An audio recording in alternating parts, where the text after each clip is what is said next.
How to become a 99FM appster?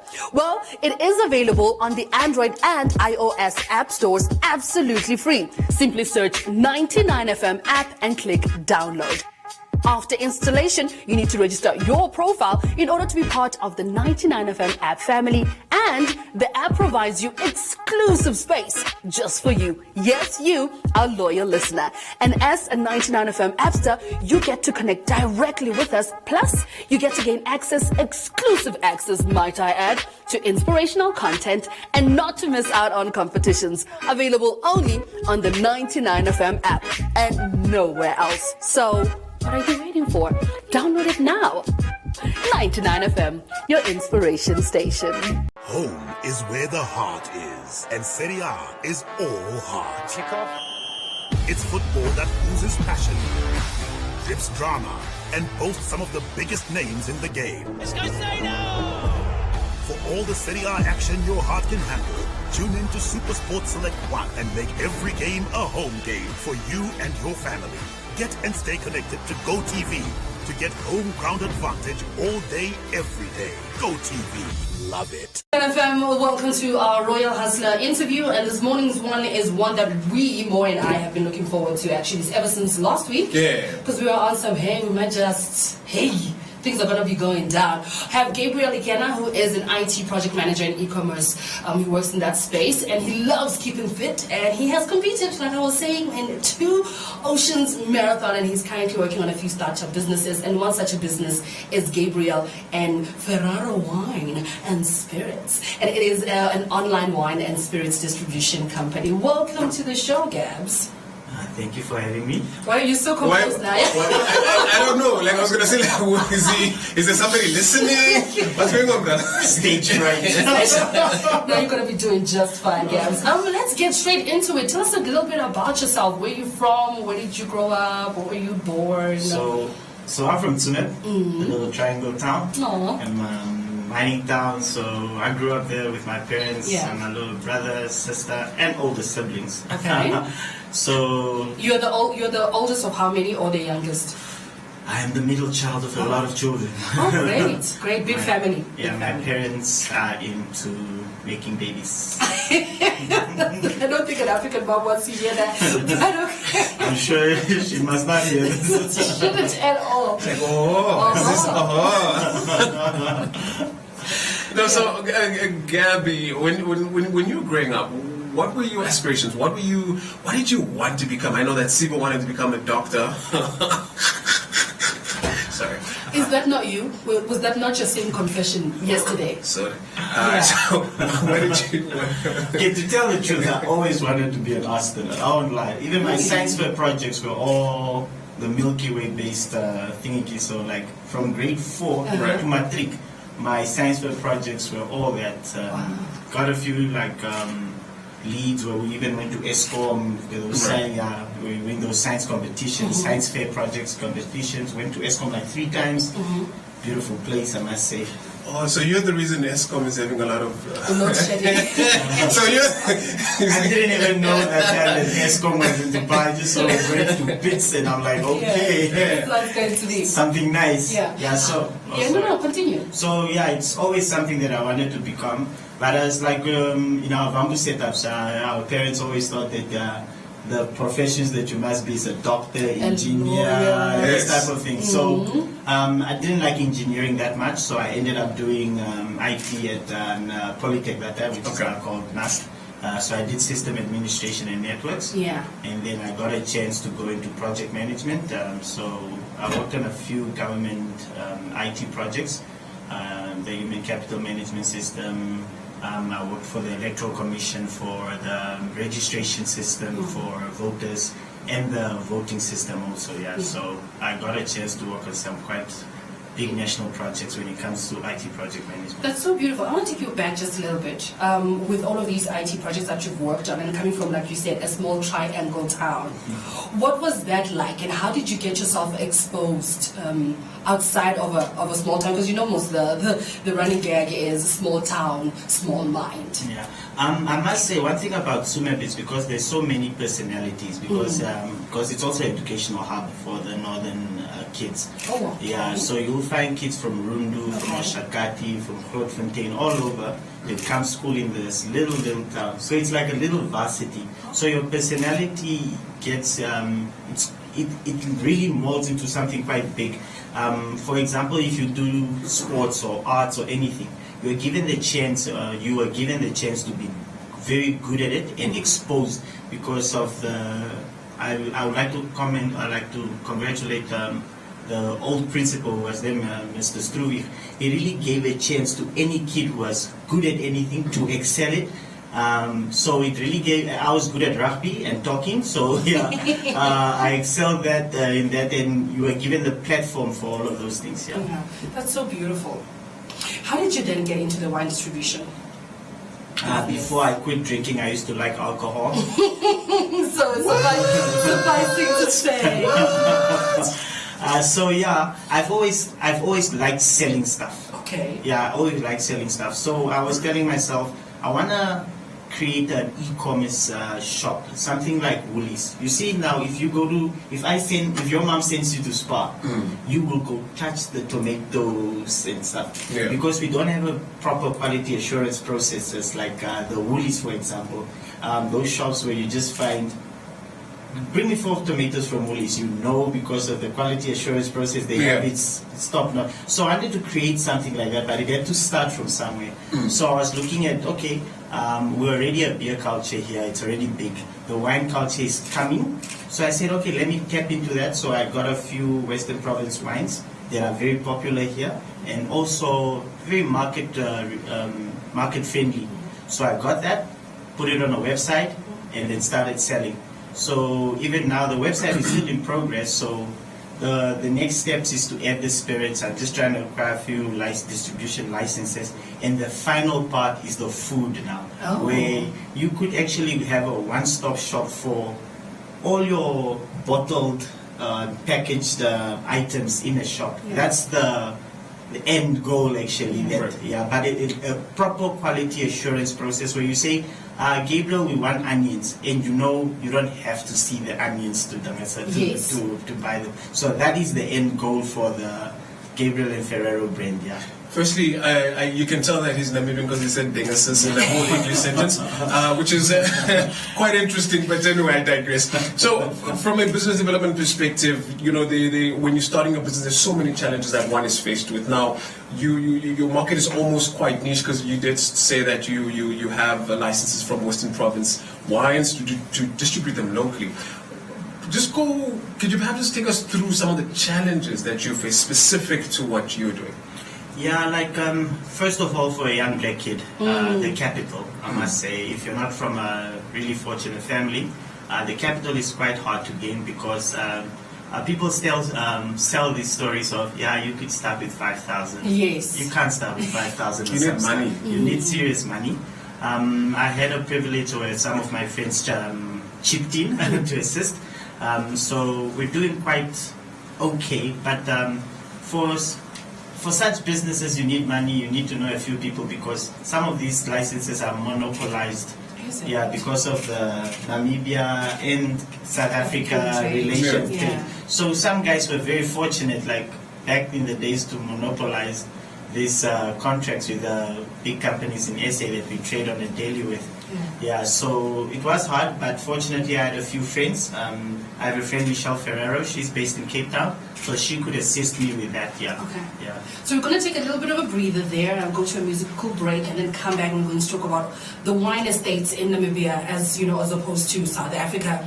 And also, how did you turn this side hustle, because you do have a main job, and how is it faring? So Bob Marley, is this love that we're feeling? Yes, it is. 99 FM, your inspiration station. Bob Marley coming through with Is This Love? Most definitely is all that we feeling. In studio, we do have Gabriel Ikena here in studio talking to us. He is our royal hustler. For this morning. And we've had an absolutely fantastic conversation so far, talking about his journey, where he was from, or where he is from, what he's busy with, what he wants to do. Before we left, we were talking about the current market structures, how they look like. And Sibo did allude to that a little earlier. And so, Gabby, we want to find out the wine industry and the estates in Namibia. What's happening there? What do they look like? There are a few that are coming up. My favorite one is the one from Tsumeb, a friend of mine, Claudia. Of course. Shout out. Shout out to Tsumeb again, one more time. We actually went there maybe I think 2 weeks ago. We went to Tsumeb for a camping trip with some of my friends from Bindu. And then she also went to South Africa, got a little bit of expertise. Now she's growing 2 types of grapes. Okay. Pinotage and Chenin. Fancy. And interesting, Pinotage is actually a South African. It's a South African. Why? You don't find it anywhere else? No. It comes from there. Wow. So it's. The fact that we were able to grow it even. Yeah, we are able to grow it, especially in Tsumeb. We can definitely grow it. We have enough water. Okay. We don't have that real winter like in other countries. So it's totally possible. They just started bottling. Therefore, their first bottle is called the Claudia. Oh, beautiful. Yeah, so her dad named it after her. And then it's a Chenin Blanc. It's their first bottle. I see the guys now on Maruru. They're also doing it. I think it's the Erongo distillers, if I'm not mistaken. And the other interesting thing, the process of making brandy and wine. It's very similar. It is the same thing. Really? Okay, no. Where does it then click and separate? I think we went on an entire tour, and then you do something else with the grapes when you bottle it in your barrels. Okay. But you know the ombike process, how to make ombike? The traditional. I don't know what ombike is. It's a traditional. You know what? Like our umkomboti, basically. Yes. Okay. Yes. Martin says yes. Yes. So Martin, for those that are Martin, is our photographer having us with the video in studio. Yeah. So he says yes. Okay. Yeah. Yeah. So then they just add now like color to the message, but it's all white, like clear. Okay. Yeah. It's not as the pro where you can see your brandy is all brownish and stuff. That is just color, but it's all clear, and it was quite an awesome thing. The only problem is that I do not drink, so I couldn't taste any of it. Yeah. That's fine. So of course you've had like a full-time job, and you do have a full-time job. How did this side hustle now turn into the main hustle? Okay, I had a full-time job. Then I left that and created my own full-time job technically. Yeah. So I own an IT consultation firm. Yes. That is my full-time, and I use now IT in my IT background to implement in other things, because I think as the future, as we're going into a very e-commerce, our nature is becoming so e-commerce. So Engels is hard. No, we understand. We always create words here on the morning show. Don't worry about it. We or you? We both always create. Gabby, listen. The IT part, because it's my main background, I've used it now in all my little projects. And I'm so shocked at like even how Gabriel and Ferrero it's now becoming, the expectations that I had for it are not as high, they were not as high as they are now. That's what I mean. I mean, Gabby, you raised a very, very important point from a business development perspective, where you use your passion your profession within your passion. And I think when people generally think of business and starting businesses, they always want to almost go in a completely different direction. I mean, you get this a lot from stout business people and say, look, no, follow your passion. This is exactly what you're doing. I mean, so what is the thought process behind that? How are you thinking of combining e-commerce with distribution of wines and spirits and ultimately food? Yeah, so let's be honest, like wholesaling in Namibia or retail it's a very expensive process. So if I'm cutting off that, so I'm already saving myself a lot of money, and you could do that by creating an online warehouse, technically speaking, where you just deliver to people. And that is the main methodology of the business that I want people to go. The app is being released, I think, in 3 weeks. Our website is already on, gabrielandferraro.com. You go on the site, you choose your category, You enter your card, you pay online, or you can EFT, because I'm sure the trust factor also in technology is not that high in our country yet. And then it's delivered in the next hour at your house. And then even if you go to the mall, because going to the mall is also a culture. Very much so. So at least you've cut out 70%, and you can really sit down and have a coffee and talk to whoever you are, enjoy time with your kids, because it's also a culture going to the shopping centers. But how are you managing it? Because now I'm thinking, you have to get vendors who sell tomatoes, and you have to get a vendor who sells potatoes and whatever else. So how do you connect with those people? With the vendors that we have, we've got already packaging agreements with them. They package according to our standard. Okay. And then, fortunately, I employed my first 2 people.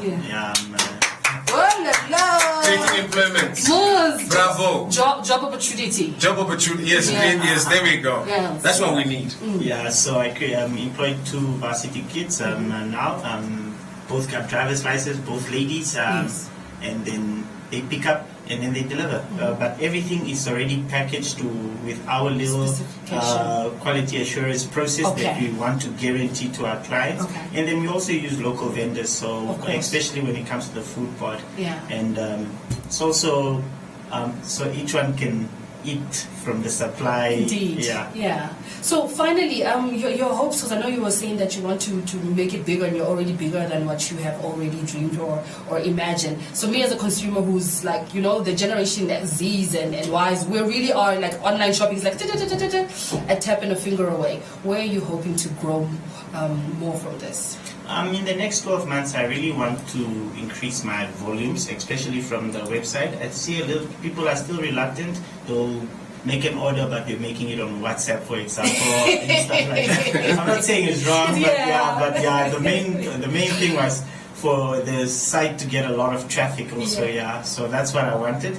But like even with the brand activations we have now, like we have something called the Gabriel and Ferrero wine tasting nights. So it's an event where you come taste wine, you buy tickets and stuff like that. Or there's 2 complimentary tickets for you too. Thank you. It's next week Friday at the Village. Get out your suit, my brother. The dry cleaners. When we're done from bus leader.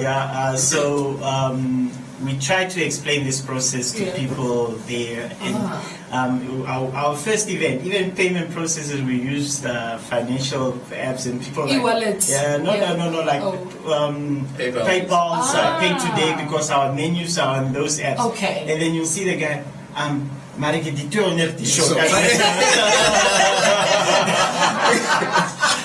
so that is the cultural shift. I think this pandemic has also showed that we have to evolve. We definitely change our. There's no other way. We use that also. But I understand it's hard. But sometimes even my very, very, very good friends is saying, no. Can you get your WhatsApp maybe? I say, my brother, just do it. It's even cheaper if you do it. You rather spend, get charged that extra $10. I think it's the cultural shift that also has to happen in our country or with our people to make this work also. We are running out of time, Gabby, and I must just say, it's not really a question, it's a very open-ended statement. You can literally be considered as a pioneer in this country in terms of tech innovation and payment systems and everything that you're busy with. Kudos to you, my brother. Thank you, Bravo to you, brother, and wishing you nothing but the best and all the success in this world. And we're going to be drinking wine next week. And you know what? Why I am excited? Because he promised me there is non-alcoholic wine. So what's that even? It's called wine. Who does that? It's called organic. No, it's not wine. It's not. That's called juice. The haters will call it grape juice. Your famous meme. When are we doing our Gabriel from Gabriel and Ferrero, thank you very much. Our royal hustler for this morning. Great conversation. Thank you, my brother. So we'll see everything at the event, and please just give us that website again for people to check it out. It's www.Gabriel, like the angel, and Ferraro, like Ferraro.com. Wow, this and there guy. You have it. There you have it. Thank you so much for coming, Gabs. We really appreciate it. Thank you.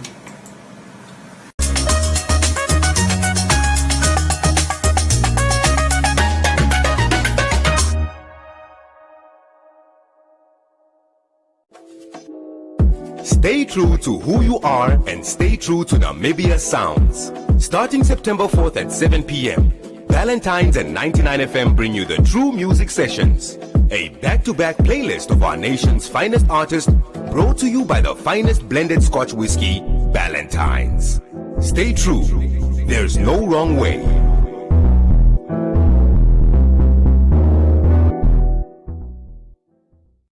What's the hottest and the latest from the Big Brother house? Who would you say is the hottest guy in the house right now? There's intrigue. Oh my God, if only you knew. Unlikely romance, weird revelations, and surprises.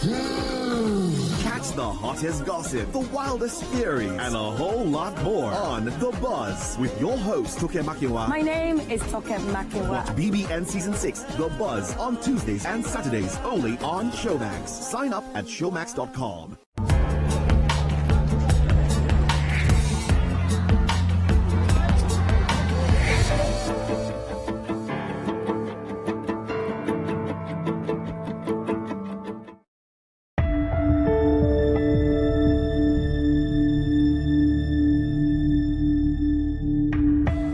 Humanitarian crises are all too familiar to television viewers. Civil wars that cause huge movements of refugees, worldwide pandemics, and natural disasters like earthquakes and tsunamis. This is the way most of us are used to seeing these heart-wrenching events, on a screen in front of us, watching passively. But what if you could step into the frame and actually feel what it's like for the individuals on the ground? People come out of it feeling enlightened and often moved and often ready to take action. A lot of people automatically say, well, what can I do? How can I get involved? Garbo Aurora is leading a team at the United Nations who are using cutting-edge technology to raise awareness, empathy, and funds both to respond to humanitarian crises and to bolster support for a new set of sustainable development goals around the globe. Virtual reality is the ability to really take part in a story that usually you're only a passive spectator on. And you actually get the sensation of feeling like you're being there. By using multiple cameras that can record in all directions and software that can stitch the images together, virtual reality creates an experience that enables the viewer to see a movie from every angle, above, below, and behind. It's exciting for the UN, to be involved in some of those early experiments of how we're trying to tell stories, make these films, and work with some of the most cutting-edge people in the industry on it. So the UN reached out to us and connected, and we realized that there was a great opportunity here to tell some very important stories and to tell them in a way that we thought would be totally new and highly impactful. The way that I define virtual reality at this point in time is basically the hacking of your senses to convince you that you're somewhere other than where you are. Often, I think of it as a sense of vulnerability. So one of the things we've realized in some of our stories is you have a heightened sense of empathy and a heightened sense of connection as a result of that vulnerability. That heightened sense of connection and empathy was exactly what Garbo Aurora was looking to create at the World Economic Forum in Davos, Switzerland. Not only to inspire leaders to take action, but also to influence donors to increase funding for disaster response efforts. I'd started experimenting with using innovative ways of advocacy, and I started talking to a lot of different partners and people. What could we do that would be incredible? And someone said, I just came from a meeting at Samsung, and, with some of these other virtual reality headsets, wouldn't it be amazing if you got all of those elite people who could actually go to a refugee camp, or they could go to an Ebola clinic? I just really felt it would get our issues highlighted. In addition to the screenings at Davos, virtual reality portals have been set up to view the films at high-level political forums around the world. The virtual reality film on display was Clouds Over Sidra. Clouds Over Sidra is a short film in virtual reality about a girl named Sidra who lives in Zatari camp. which is a Syrian refugee camp in Jordan. And it is a story about a young girl who is giving you a tour of the camp, of what it's like, what her life is like. When the film debuted in Davos, it was a sensation to everyone we showed it to. They come out of it very deeply moved. I'd say half the people who watch Clouds Over Siege would cry.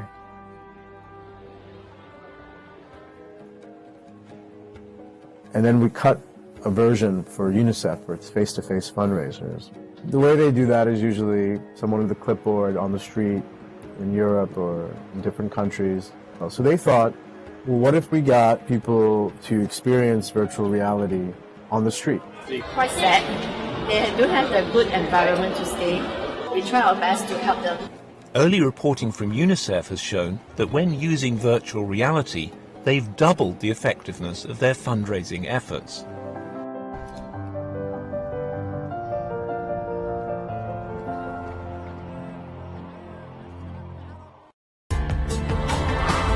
This report was produced by Ben Lybrand for the United Nations.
Satana, Talamo, Enjo,